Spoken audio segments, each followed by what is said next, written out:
Ayan, what's up dribblers at mga shooters, kamusta? Kamusta po kayo? Coach Tim Cone naniniwala na kayang lumaban ng Gilas Pilipinas kahit na nga daw po sila maliliit ang kanyang mga nasa lineup. Good news naman ito para sa ating pambansang kupunan ng Gilas Pilipinas dahil sa wakas maglalaro na si Quintin Milloro Brown. Tara, pag-usapan talakayin po natin yan dito sa video ito. Matapos po akong maglambing sa inyo ng isang like, share, comment down below and don't forget to subscribe and hit that notification bell button para lagi po tayong updated sa ating pong mga video at lahat po ng ating shoutout ay nasa dulong bahagi lang po ng video ito. Sinabi nga po ni Gilas Pilipinas head coach Tim Cone na ang laban nila against Australia and New Zealand without Kai Sotto and QMB ay hindi madali, pero naniniwala siyang kayang sumabay ng ating pambansang kupunan dahil mayroon pa naman daw silang sapat na mga natitirang matitikas na mga manlalaro. Sinabi ni Coach Tim Cone na hindi porket maliliit ang Gilas Pilipinas ay hindi na kayang lumaban at sumabay sa Boomers at sa Tall Black. Alam naman daw nila ni Coach Tim Cone na ang laban na ito ay hindi madali at hindi naman daw ganun kalalaki naman. Eto nga po dalawang kupunan na ito, kaya kaya nilang sumabay ang pambansang kupunan. Narito po mga sinabi ni Coach Tim Cone sa ulat ni Ruben Terrado ng Spin.ph. Ang New Zealand at Australia, sila ay malalaking teams pero hindi masyadong malaki. Hindi sila ang mga Europeans kung saan meron silang 7-footer. Malaki sila pero hindi ito magdudulot ng malaking takot para sa atin. Pwede kaming makipag-compete, mas maliit pero mas mabilis at mas perimeter-oriented at yan ang dapat naming puntahan. Yan nga po mga sinabi ni Coach Tim Cone.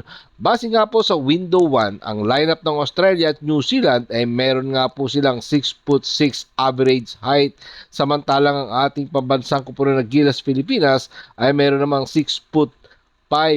Kung kasama sana dyan si Kai Sotto, ang 7'3" center, tapos nandyan pa si Baltasar.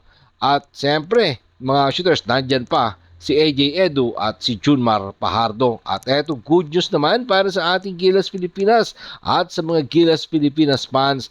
At dahil good news nga po yan, hindi na nga po siguro magiging maliit ang ating pambansang kupunan matapos nga po ang 2 araw. Sinabi nga po ni Coach Tim Cone na hindi na makakapaglaro si Kai Sotto at QMB.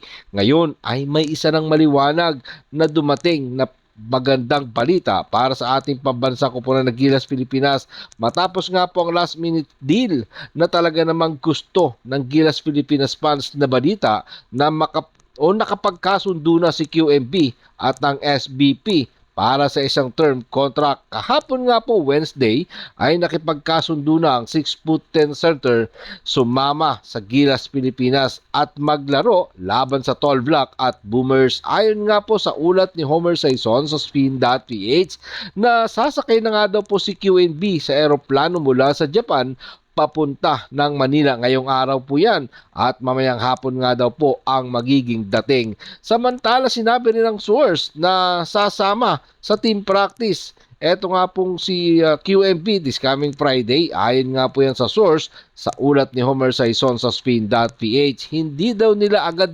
sinabi dahil may mga kailangan pang ayusin ang mga bagay na dapat ayusin mula sa Japan B-League at gustong tiyakin ni QMB ang kanyang mga proteksyon mula sa paglalaro sa labas ng Japan B-League kung saan siya naman ay naglalaro para dyan sa Chiba Jets. So, may magandang balita mga ka-shooters. Sana talaga makasama ng Gilas Pilipinas si QMB.